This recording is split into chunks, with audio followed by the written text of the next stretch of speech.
Hi y'all, I'm Allison. Well, I've played 2 TBR games so far and added 11 books to my list for February. But that's not near enough. Nope. I need to pick up 5 more books and I'm going to play more games to do it. Because I am way too indecisive. I'll spend forever. Plus, it's a lot of fun.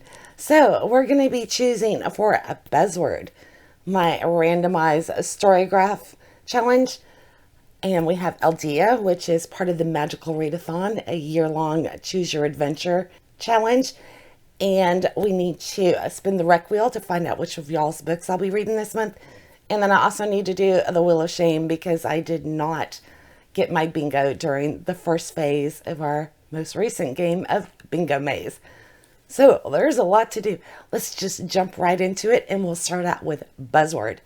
Now, I had pickle of a time trying to find 3 books because we're going to play one of 3 to choose which one I'll be reading. And when your library is predominantly mysteries and fantasy, it can be really hard to find a positive word in the title. I got all sorts of torment and death and murder and dark words. I would have been spoiled for choice, but I really had to look. And I finally found 3 positive words that I could use for February. Starting with the most obvious one, The Happy Place by Emily Henry.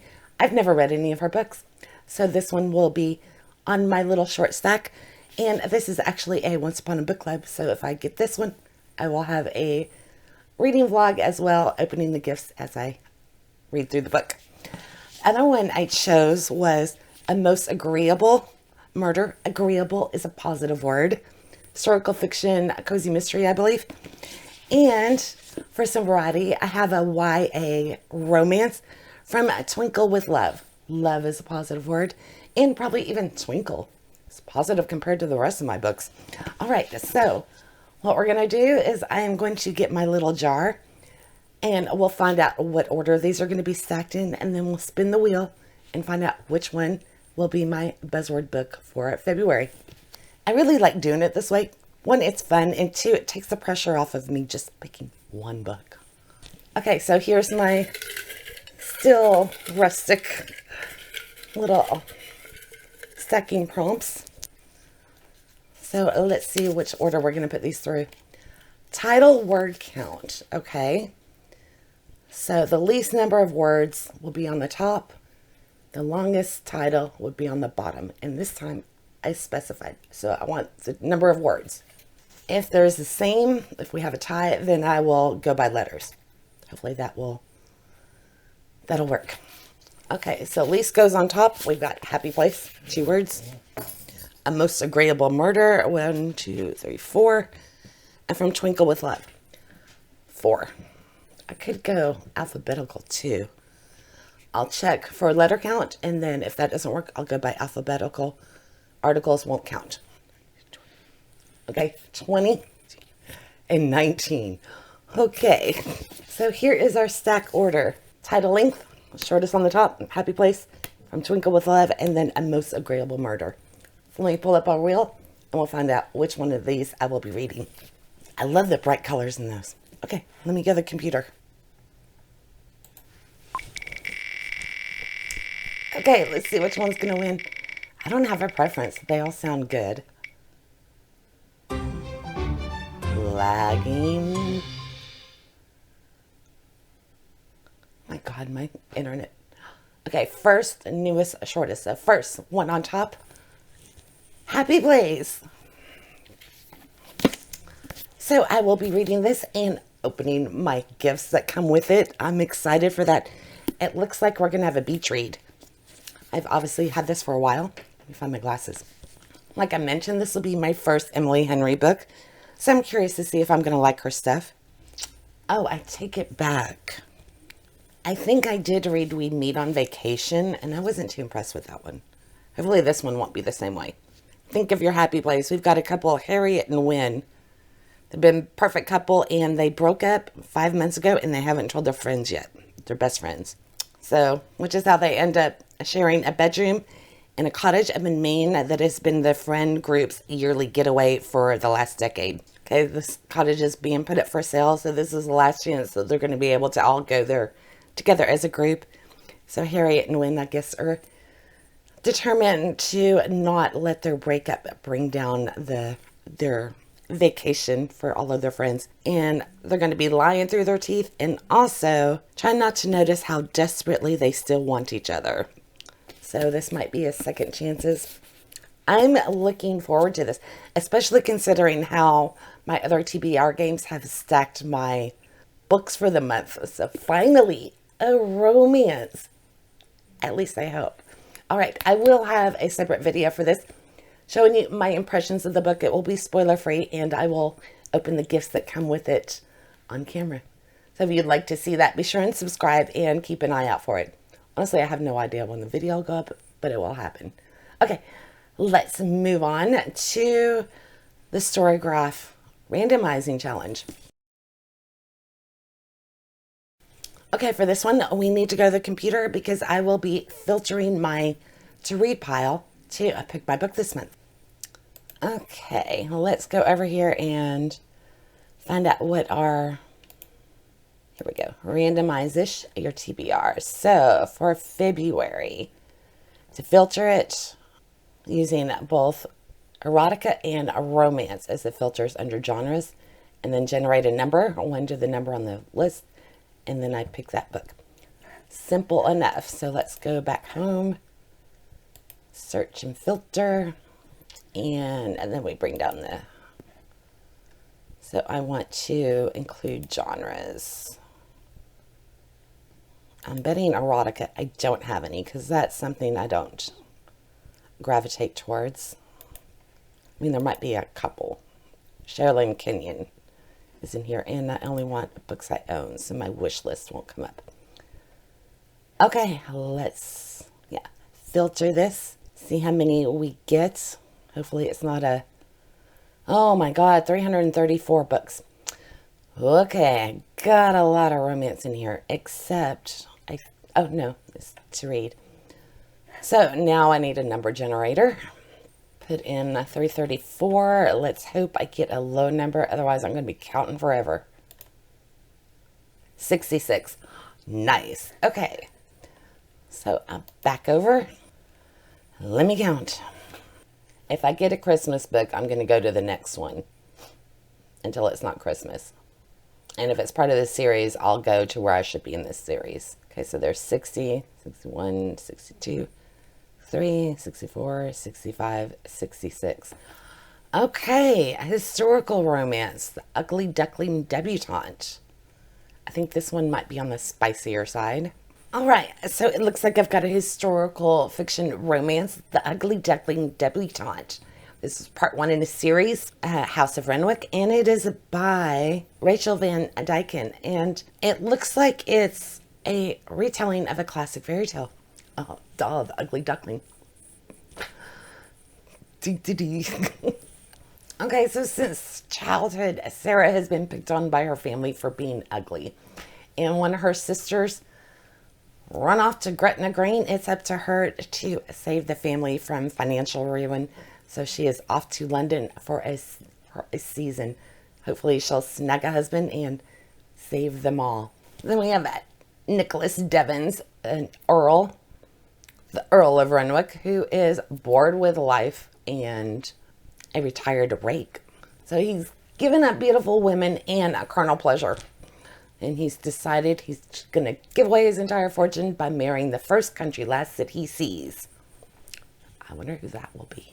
So 2 waltzes, 1 masquerade, a violent carriage ride, and 2 duckless pawns later. All that's left is a fun twist on one of the oldest fairy tales. So this actually sounds really good. It came out in 2011, and, I'm ready for a charmed romance to where, kind of follows the formula. Those can be a very good time. So I'm looking forward to this, and this one is on my Nook. So, all right. I'm glad I did this because I never dive into my ebooks, and they just sit there being forgotten. This one's probably sat there since 2011, just twiddling its thumbs. Okay, but let's move on because I have more challenges to fill. Next up, we have Nosilla and Fenris. They are on their Aeldia adventures, and they need some assistance. You remember, they are in the dungeon, and they're trying to get out to be able to make it back to Aurelium in time for the magical readathon in April. I mean, in time for them to go to school in April. So I have heard from the Order of the Crescent. I was really shocked. This is the first time the guild has reached out to me. Apparently, their access to Nosilla has been cut off, and they're hoping that I can get a message to her. So they know that she's going to rely on brute strength between her and Fenris to break out of the dungeon, but they're concerned that she may need some help because, you know, she's not the strongest of dwarves, but they're still rooting for her. So they thought we might be able to help. Their seers tell them that either Nosilla is going to have to break through a wall, or she's going to run across an animated gargoyle that she'll have to fight. So hopefully we can get a message to Nosilla to give her the information she needs so she can overcome this obstacle, whichever way she ends up going. So let's find out what we have that could possibly assist her. And to do this, we're going to do another one of three, but it's actually not going to be three. We're going higher. Okay, so first we got to pick out 2 stacks of books. 3 books for each direction that she would go. One of the prompts is to read a book that's 100 pages longer than your average book. So I used Storygraph, and I went into the stats and chose all time, which would be 2021 until now. And if we scroll down, where is it? Page number. Here's a little chart that we have. I clearly have read the most, being within 300 and 499 pages. Here's the over 500, and here's the shorter books under 300. So based on that information, I picked 3 books that are 600 pages or above, and that will be half of our stack. Hopefully within these, there could be potential to help her. So Moonflower Murders, maybe she can find some moonflowers in the dungeon that will give her some extra strength. There's the Map of Time. Again, a map could be very handy in a dungeon when you're trying to get out. And the Toll. Hopefully it will ring for the guards and not for her. So these are my over 600 pages. The Toll is at 622. Moonflower Murders is 608 pages. Map of Time is 609. Now we also should have a plan in case she goes the other way and runs into that gargoyle.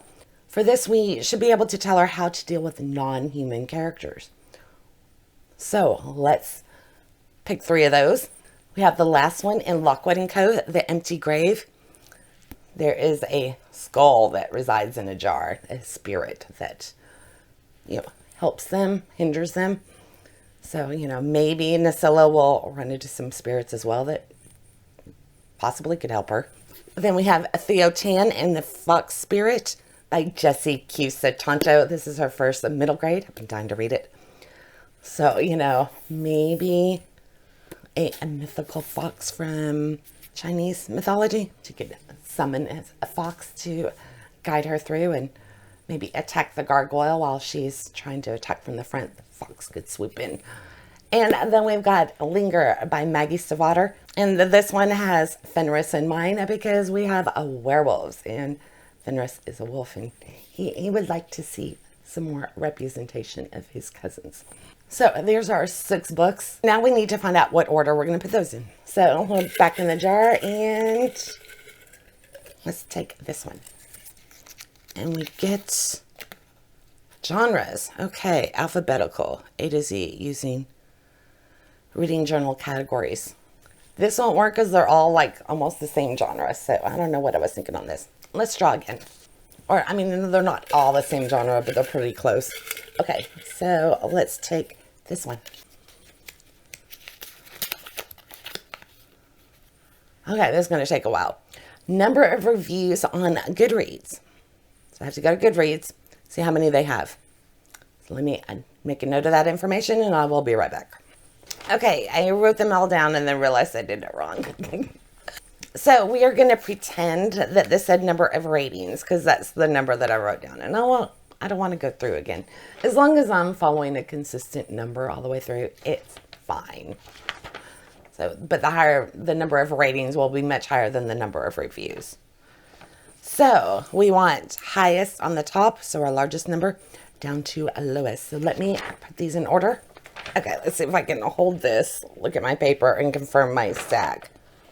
So going highest to lowest, the highest is Linger with 169,192 reviews. Then we have The Toll, 120,320. Moonflower Murders, 48,084. Then The Empty Grave, 21,273. Map of Time, 12,674. And then Leo 10 has 297 reviews. Oop, I didn't even have the poor thing in frame. So we need to get the word out on that book. Okay, so my wheel will not work for this because that's only set up for first, middle, last. So that number 2 and the number 4 book would be completely out of the running. So we are going to draw rocks this time. Okay, I got all 6. I'll put them in here. I love my little rocks. These come in handy. Okay, and they are lined up 1 to 6. 1 being over here. Linger. So let's find out what book we'll be trying to smuggle into Nosilla. And we'll go with this one, number 2. The Toll. All right, so I get to continue on the Arc of Scythe. This would have been the ending. This is like the 3rd book in the trilogy, but there's also Gleanings. I think that one might be like a collection of short stories. I could be wrong. So I am excited about this. I was just floored by book 2. Loved every second of it. And despite its length, oh no, there's over 600 pages. I don't care. It'll be a quick read. I love this series. I will see if Nosilla, will send a copy of this to her, and hopefully she can garner some information in here that will allow her to barrel her way through the wall. I mean, maybe she could use the book. It is thick. I'll have to get her a hardcover copy, though. That would up her odds. I don't know. I really hope her and Fenris can bust through that wall and safely get out of the dungeon. I mean, the clock is ticking. School's going to be starting in April. There's not much time. By the way, if you missed how Nosilla landed herself in jail, I will have the video that gives you the rundown on that. You get the whole skinny on the story at the end of this. So look for it on the end screen. Okay, let's move on because I'm not done. Although we have reached the halfway point. So I need to, what do I have to do? What was it? The rec wheel. I need to find out what book of y'all's that was recommended I will be reading this time. I do have one to add to it, so let me go do that and then we'll give it a spin and find out. Okay, I turned the wheel pink in honor of Valentine's, and we have 23 books on this wheel that y'all have recommended. Whichever one wins, I will have a dedicated video to it. I'm excited. Let's give it a spin and find out which of these books I'll be reading in February.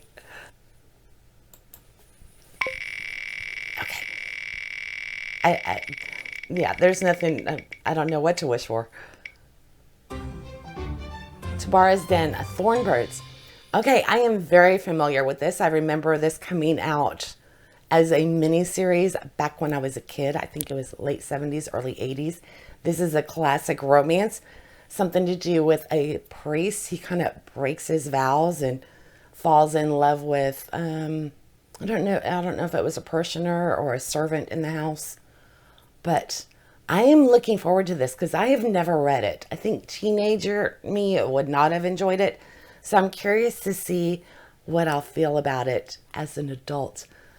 So that's a classic and it's supposed to be quite romantic. This one took the world by storm there for a while. So Whitney, your book 1, I will be doing a video on this using the stops that you gave me. So whenever I'm reading and I come to that, I will close the book and come in and let you know what I think about the book up to that point. So I am excited about this. This will be fun, and it'll actually get a classic on my book and a romance. That is awesome. Okay, we're not done. We still have to... Oh, I got to spin the wheel of shame. We got another wheel to pull up because, yeah, I didn't prevail at Bingo Maze. So let me switch wheels and we'll give it a spin. Okay, I have updated the wheel. I did not put January's books on because today is January 30th. So I still have tonight and tomorrow to potentially finish at least one more book. Now, there are also quite a few books on my TBR for February that are on the wheel, which is incredible. But I did not hide them because I don't want to take them off the wheel yet. Because even just because they're on my TBR doesn't mean they're necessarily going to get their turn in February. We will see. So if one of those books comes up, I will just give it a respin. All right. Are y'all ready? Let's find out which of the neglected books from past TBRs I will finally, hopefully, read. You ready? Okay, I hope it's something on the easier side. I've got a lot of nonfiction, a lot of thick books. The Romantic Agenda. Awesome! I get a romance for Valentine's. Mind-blowing. Okay, I think that's on my TBR card. I almost said, yeah, I was supposed to read this one before, but duh, that's why it's on the Wheel of Shame. The Romantic Agenda. This is another one, a group of friends going out of town, and we've got ex-boyfriends, and just like, let me stop recording. Okay, yeah, Joy is in love with Malcolm. Malcolm wants to date Summer. Summer is in love with Love, and Fox is Summer's ex-boyfriend. Yeah, they're going on a weekend getaway to an island. So Joy is in love with her best friend Malcolm, but maybe Joy is the one missing something or someone, and his name is Fox. Fox sees a kindred spirit in Joy, and he is going to help her. He proposes that they pretend to fall for each other to make Malcolm jealous. But spending time with Fox shows Joy what it's like to not be the third wheel. And there's no mistaking the way he makes her feel. Could Fox be the romantic partner that she always deserved? So, and Joy is asexual, 30, flirty, and asexual. So I am looking forward to this. This will be good. And if our weather turns again, a nice break from what should be cold. We're going to get like 84 today, I think. Hence the t-shirt. I'm enjoying the spring weather, but I know from past, whenever Texas goes really warm, we're going to plummet soon. All right. Okay, that was the last. So I'm adding these 3 and the 2 electronic books to my TBR. This is a great varied list. I even got a classic and an old neglected romance. So, in fact, I got quite a few romances, which my TBR for the month was sorely lacking thanks to my other TBR games. How many times can I say TBR? All right. I hope y'all enjoyed this. Today is my mother's birthday. I think we're going to get pizza and watch Smokey and the Bandit. That's one of her all-time favorite movies. So I am looking forward to this afternoon. All right. I will be back day after tomorrow with, hopefully, my January wrap-up. We'll see how I managed to do with all of my books in January. In the meantime, I don't know. Go have some fun if you've got some warm weather. If not, snuggle up with a good book and try to stay warm. I will see you day after tomorrow. I hope